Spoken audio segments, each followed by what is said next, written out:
Kalau pepatah Arab mengatakan at-tariqatu ahammu minal madah, metode itu lebih bagus, lebih baik, lebih penting daripada materinya. Ceramah mulai dari jam 10 malam sampai jam 1, kerasnya luar biasa, isinya caci maki seperempat, lagu India ada sekitar 3. Pulang dari dakwah, kiban ceramah mono, orang akan mengatakan apa? Assalamualaikum warahmatullahi wabarakatuh. Anda rindu mendengarkan kajian-kajian dari ustadz-ustadz kita dari Aceh? Kunjungi channel YouTube Maulizul Akbar NAD. Subscribe, like, share, komen.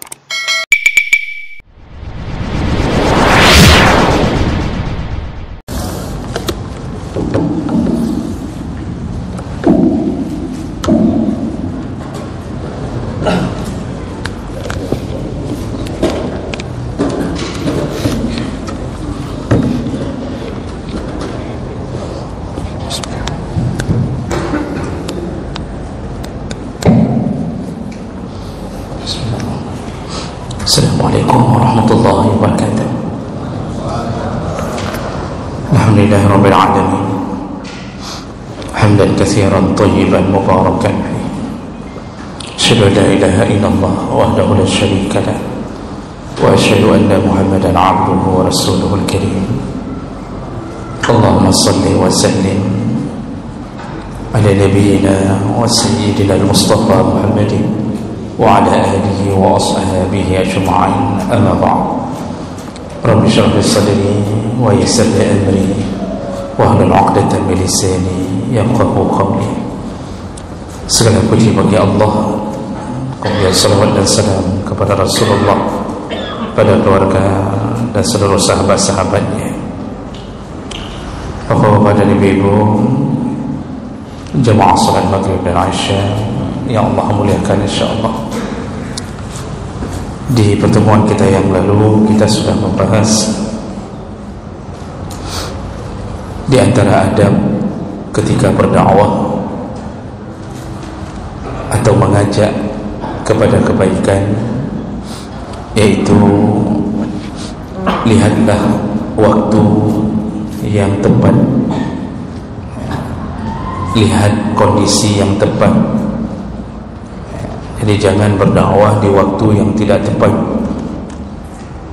karena akan mengakibatkan orang tidak bisa menerima dakwah itu.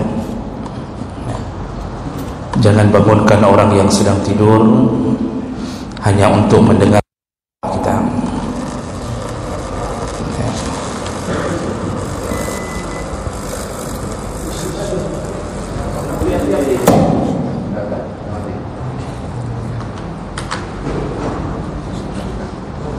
Baik.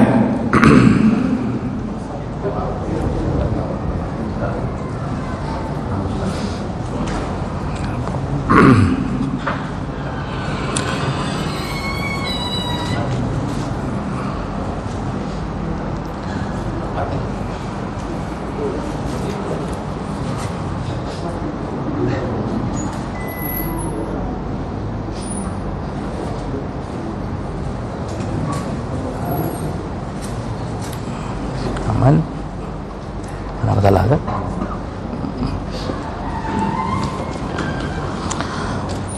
Baik, Bapak Ibu yang Allah muliakan,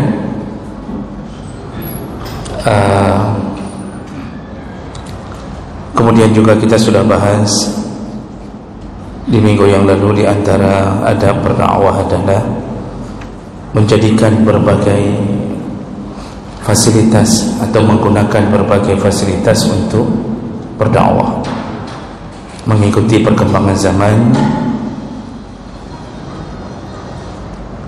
Ketika media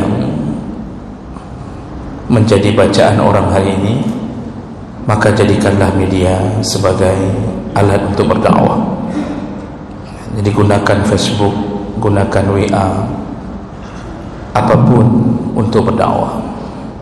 Dan itu satu kebaikan kita tuliskan di media sosial tersebut, dibaca oleh ribuan orang.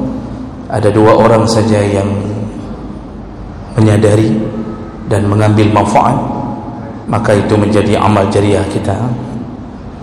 Maka jangan bosan-bosan menggunakan media untuk berdakwah. Maka orang hari ini menggunakan media. Kita lihat hari ini di mana-mana, termasuk di depan kita, ya, kamera di mana-mana, kemudian disebarkan. Nah, boleh-boleh saja, tidak mengapa. Baik, kita lanjutkan.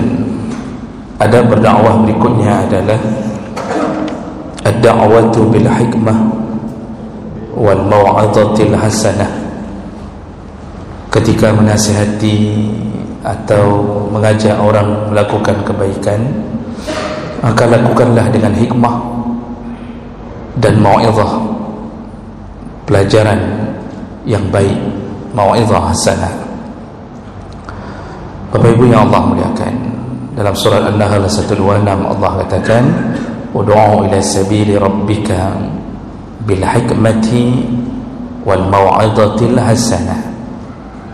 Serulah kepada jalan Tuhanmu. Serulah manusia untuk menuju ke jalan-jalan Tuhanmu, artinya ke jalan yang hak, jalan yang benar. Metode pertama adalah gunakanlah hikmah. Yang kedua, wal mau'izah hasanah. Nanti ada yang ketiga, wajadilhum billati hiya ahsan. Kalau seandainya pun dituntut untuk berdebat, berdebatlah dengan cara yang baik. Itu kata Allah Subhanahu wa taala. Nah, apa maksud berdakwah dengan hikmah? Menyeru kepada agama Allah dengan hikmah. Hikmah itu bijaksana, arif dan bijaksana. Orang yang diberi hikmah disebut hakim. Sebutannya, gelarnya hakim, yaitu orang yang bijaksana. Walaupun hari ini di zaman fitnah banyak hakim yang tidak bijaksana. Seharusnya hakim itu sesuai dengan gelarnya, diambil dari bahasa Arab. Itu maksudnya orang yang bijaksana mengambil keputusan. Maka hakim bisa masuk surga dengan pekerjaannya, jabatannya. Juga hakim bisa masuk neraka juga dengan jabatannya. Dan hari ini ketika berhukum dengan hukum, tidak lagi mengenal agama, jadi hukum itu tumpul ke atas, tajam ke bawah. Kalau itu sudah terjadi, tunggulah pengadilan ahkamul hakimin. Jadi semua hakim di dunia, kalau demi kemaslahatan sekelompok orang lalu dia berbuat zalim kepada orang lain hanya karena ingin mempertahankan jabatannya, maka dia menunggu waktu untuk dibereskan oleh ahkamul hakimin, yaitu yang paling bijaksana, hakim di atas hakim, yaitu Allah Subhanahu wa ta'ala. Maka hikmah itu artinya berdakwah itu dengan cara bijak, dengan cara arif. Jadi pintar mengajak orang, bukan dengan cara kekerasan. Dan ini dipraktekkan oleh Nabi sallallahu alaihi wasallam. Banyak yang masuk Islam di tangan Nabi karena melihat kebijakan atau kebijaksanaan Nabi sallallahu alaihi wasallam. Melihat bagaimana Nabi ketika berdakwah, dia tidak membalas kejahatan dengan kejahatan, tapi Nabi bersikap paling bijaksana. Di saat itulah orang-orang berduyun-duyun mencari kebenaran melalui Nabi SAW.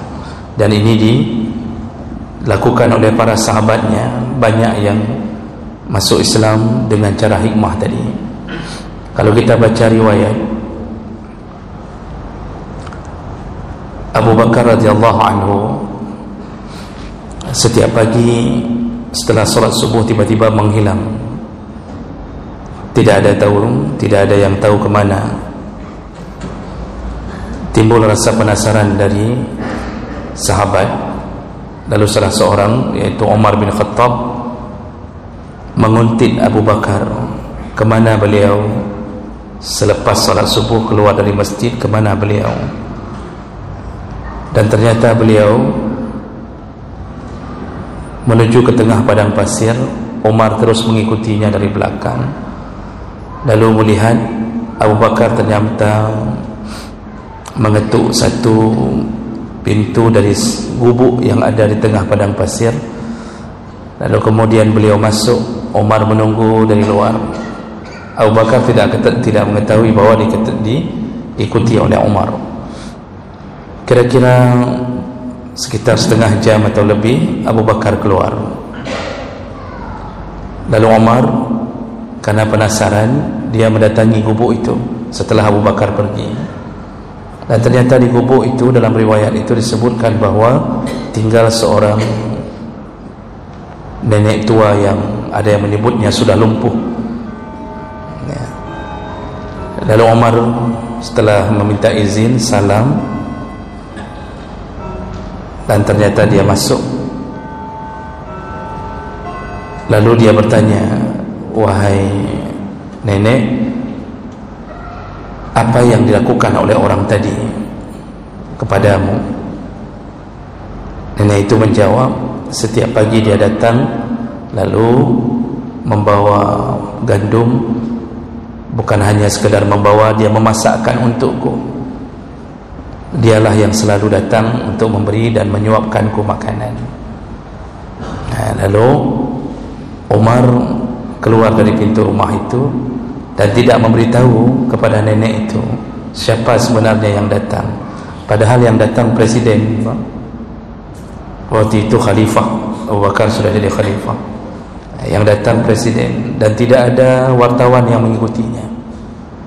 Tidak ada kamera sudut sana sudut sini, tidak ada. Dia datang sendiri, tidak butuh dipamerkan. Umar keluar, lalu dia berkata kepada sahabat yang lain, sungguh wahai Abu Bakar, engkau telah menyusahkan kami, orang yang di belakangmu. Maksudnya kami tidak sanggup melakukan sepertimu. Nah, ada yang mengatakan nenek itu bukan Islam, dan berikutnya dia masuk Islam. Tapi ada juga yang mengatakan nenek itu sudah Islam, tapi kemudian ketika ujungnya dia tahu bahwa itu Abu Bakar, bertambah-tambah kebaikannya. Jadi ini amalan-amalan yang berdakwah tapi dengan cara hikmah, tanpa menyinggung perasaan. Jadi kita mengajak orang untuk mengenal Islam melalui kebaikan, walaupun lisan tidak mengucapkannya. Jadi itu bijak, pintar dalam berdakwah. Ada satu hadis, yaitu ketika Hasan dan Husain, cucu Rasulullah sallallahu alaihi wasallam, melewati ketika menuju ke masjid, dan mereka berdua melihat ada seorang yang sudah tua, maksudnya sudah berumur, berwudu, dan wudunya tidak sempurna. Wudu orang tua ini tidak sempurna. Hasan dan Husain masih kecil, kira-kira umur-umur remaja lah, SD begitulah. Lalu mereka ingin menegur orang tua ini, tapi mereka khawatir orang tua ini tersinggung. Ingin menegur bahwa wudunya salah, tidak sempurna, tapi khawatir perasaannya tersinggung. Apa yang mereka lakukan?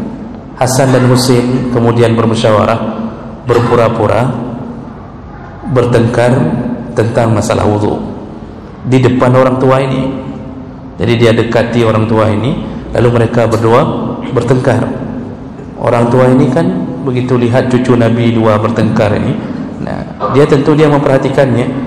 Dan dalam pertengkaran itu Hasan menuduh Husain, kamu tidak benar wudukmu. Husain pun menuduh Hasan, engkau tidak benar wudukmu. Semuanya disetting, dua-duanya saling menuduh bahawa wuduknya tidak benar. Akhirnya mereka mengatakan, kalau begitu kita tes, kita tanya sama orang siapa yang bisa menilai wuduk kita berdua. Lalu dia katakan ke orang tua itu, Bapak, tolong lihat wuduk kami, siapa yang lebih benar wuduk di antara kami. Orang tua itu mengatakan baik. Lalu berwuduklah mereka berdua. Dan ketika mereka berwuduk berdua dengan sesempurnanya wuduk, karena mengikuti Nabi Allah Muhammad sallallahu alaihi wasallam. Jadi orang tua itu terkejut.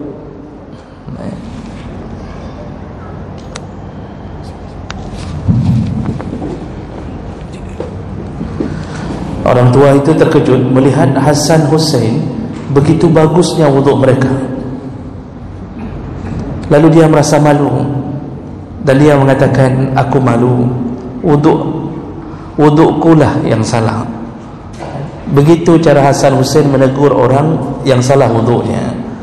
Jadi kan kita tunjuk abang muka, ya, bukan kita langsung tunjuk di jidatnya, katuha menteng haji wuduk malai tu menteng. Itu model-model begitulah kenapa dakwah tak jalan. Tidak ada hikmahnya, tidak ada kebaikan. Maka ceramah-ceramah yang caci maki, menuduh, kemudian memvonis, biasanya tidak jalan, Pak. Malah yang ada kebencian, bertambah-tambah kebencian orang. Makanya dakwah itu perlu bijak. Kalau pepatah Arab mengatakan, at-tariqatu ahammu minal madah. Metode itu lebih bagus, lebih baik, lebih penting daripada materinya. Metode itu lebih penting daripada materi. Karena banyak orang yang metodenya salah, materinya benar, tidak bisa diterima orang. Yang kepegah tak betul, ayatnya betul, hadisnya betul, tapi karena dia mendakwahkannya dengan cara yang salah, akibatnya dia yang dihancurkan oleh orang, dia yang diturunkan dari mimbar, dan di hati orang tidak kena dakwah itu, tidak ada kebaikan yang dibawa pulang oleh jamaahnya. Tapi ada orang yang materinya bahkan salah, tapi karena dibuat dengan metode yang benar, jadi seakan-akan materi itu benar. Nah, itulah makanya orang barat itu mementingkan metodologi, sehingga kadang-kadang isi nggak ada. Mohon maaf, misal kita kadang-kadang kuliah, ngambil S2, ngambil S3, metodologi Masya Allah, cara buat begini, cara buat tesis begini. Sudah 2 tahun kita ngambil doktor, selesai doktor di wisuda, yang teringat cuma cara, materi nggak ada. Asohana. Jadi gara-gara cara, yang benar bisa salah, yang salah bisa benar. Orang komunis, saya lihat salah satu tayangan komunis di Kamboja tahun 76 sampai 79 kalau saya tidak salah, itu di bawah pimpinan Pol Pot ketika menguasai Kamboja. Itu PKI-nya Kamboja lah, lucu juga kan namanya PKI Kamboja, Partai Komunis Indonesia Kamboja, bagaimana kan? Tapi menanlah terpegang. Dikumpulkannya semua anak-anak yang akan dipersenjatai, lalu dimasukkan ke kamp, dan mereka setiap hari dididik dengan ceramah yang mengatakan bahawa mereka itu dilahirkan karena lahirnya seorang manusia, bukan karena diinginkan oleh orang tuanya. Maka tidak penting berbakti ke orang tua, tidak penting.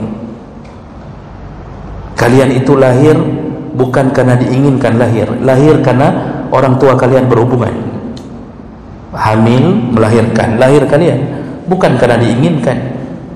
terus bertahun-tahun begitu diajarkan sampai melekat pada diri anak-anak. Orang tuanya yang tidak sepaham dengannya pun dihabisi. Jadi dakwah ini perlu metode yang baik. Salah satu yang terbaik adalah hikmah. Jadi kadang-kadang kita berapi-rapi Pak, ya, kita berapi-api waktu ceramah luar biasa, turun dari mimbar, akhlak orang ceramah ini tidak menunjukkan apa yang dia ceramahkan. Lain di atas mimbar, lain di belakang. Dalam ceramah dia mengatakan jangan buang-buang waktu, wal asri innal insana lafi khusrin.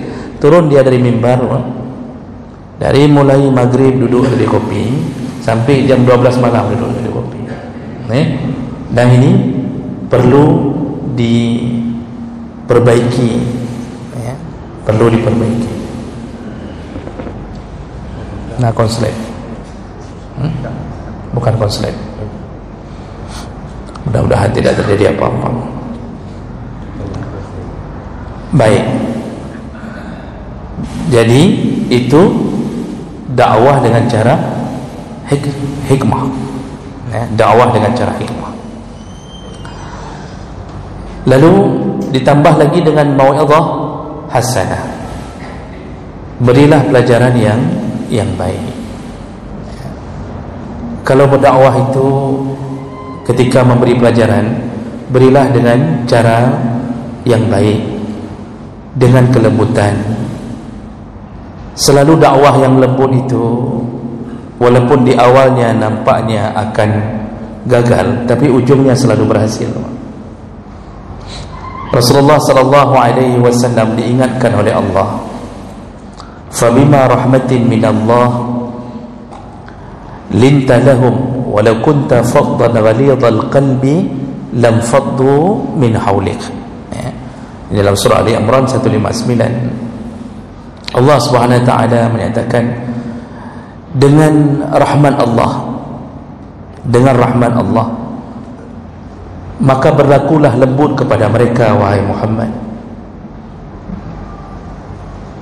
Jadi disuruh berlaku lembut kepada orang yang kita dakwahkan. Lalu Allah katakan walau kunta faddan ghalidhal qalbi, kalau seandainya engkau mendakwahkan dengan keras, ya, engkau dakwahkan dengan keras, metodemu seperti orang yang bermusuhan, lam faddu min haulik, maka orang yang engkau dakwahkan akan berpaling darimu. Itu Allah sudah kasih tahu. Dakwah dengan keras tetap ujungnya orang berpaling. Paling kurang manfaat tidak ada.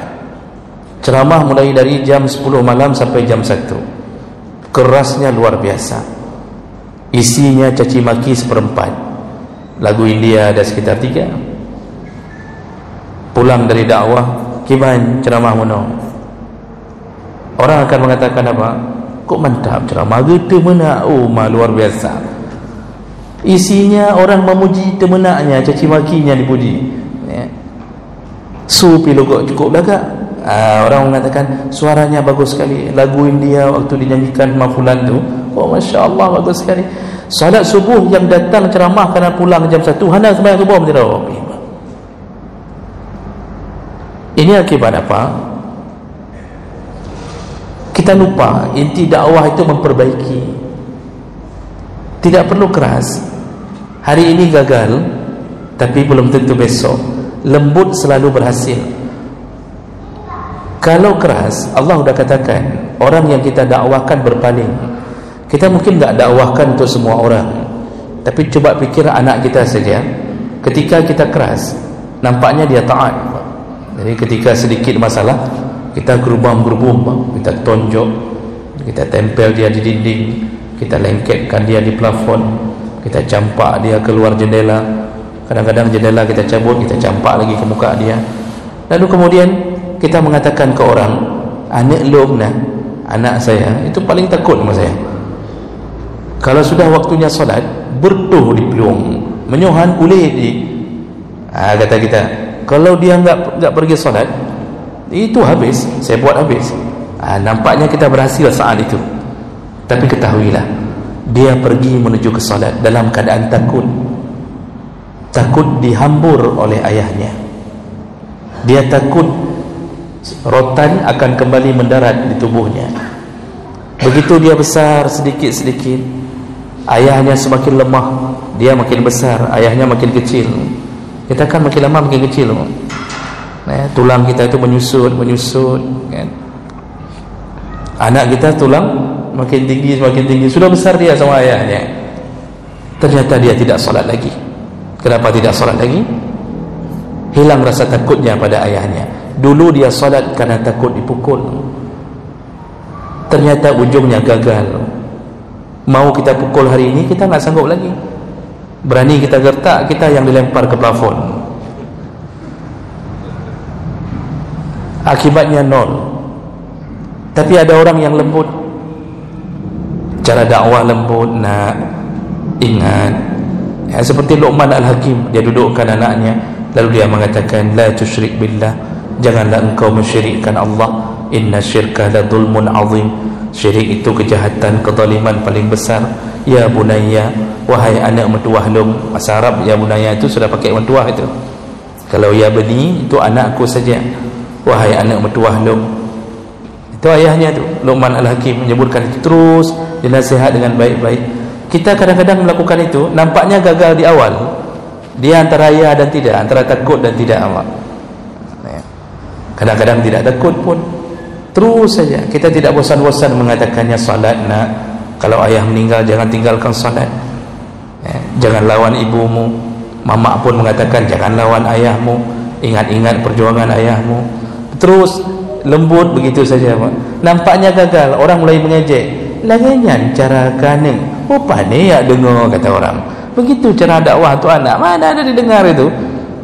Ternyata anak kita melunak, hatinya yang keras. Terus kita basahi dengan nasihat. Waktu kita sudah lemah, tulang dia semakin besar, dia semakin tinggi, muncullah hasil dakwah kita. Dan ternyata hari ini dia solat, makin bagus solatnya, makin taat kepada orang tuanya, makin sayang, makin hormat. Tapi kalau orang tua yang keras tadi, karena dakwahnya dengan model pukul, hantam, dia lihat orang tuanya saja seakan-akan dia ingin balas. Ayahnya stroke, dia pasang pampers. Begitu ayahnya mengeluh jangan pasang dari samping, dia rintak apa bahasa Indonesia ni? Dirintaknya, dia main kasar juga. Karena dia ingat waktu kecil dia pun orang tuanya main kasar. Makanya Rasulullah mengatakan, innar rifqa la yakunu fi syai' illa zanah. Setiap kelembutan yang diletakkan pada sesuatu, pasti sesuatu itu akan terhiasi dengan kelembutan itu. Makanya Bapak Ibu yang Allah muliakan, kalau ingin mengajak kebaikan pada keluarga, terutama pada isteri, itu Rasulullah sudah mengatakan, dengan isteri betul-betul harus lembut. Karena perempuan cuma bisa ditaklukkan dengan kelembutan. Allah pun sudah mengatakan, wa'ashiruhunna bil ma'ruf, berbuat baiklah engkau kepada isteri-isterimu. Kalau ingin menasihati, nasihatilah dengan lembut. Kalau sudah pukul sekali, dia akan berubah menjadi isteri yang nusyud, akan durhaka. Jangan pukul isteri kalau belum waktunya pukul. Bicara dengan lembut, sekali bicara, insya-Allah. Tapi kalau bicara terus-terusan, nggak pernah kasih uang belanja, juga insya-Allah dia akan minta cerai setelah itu. Juga begitu hadapi anak perempuan kita, dengan indahnya hanjik poh-poh. Kalau dengan anak perempuan itu, Nabi sudah kasih tahu, perempuan itu hadapi dengan kelembutan, karena dia tercipta dari tulang rusuk, khuliqat min dhila'. Tulang rusuk itu bengkok. Kalau kita keras, dia patah. Kalau tidak pernah kita luruskan, dia terus bengkok. Itu sifat perempuan. Itu sifat perempuan. Maka nasihati saja setiap hari, kan mudah. Isteri yang bersalah tinggal bilang, baik menan, besok-besok jangan begitu. Kalau suami pulang, sediakan handuk. Jangan handuk untuk lap meja, kasihlah handuk untuk lap badan. Kadang-kadang kita kebetulan kurang beruntung dapat isteri ngedatan. Ajarkan dengan baik, itu berubah dalam 6 bulan itu berubah, insya-Allah. Jangan pukul-pukul. Mau lebih hebat lagi, tambahi wang belanja. Ya, baik. Kira-kira begitu. Insya-Allah kita sambung di pertemuan yang akan datang. Subhanakallahumma wa bihamdik, asyhadu an la ilaha illa anta, astaghfiruka wa atubu ilaik. Wassalamualaikum warahmatullahi wabarakatuh.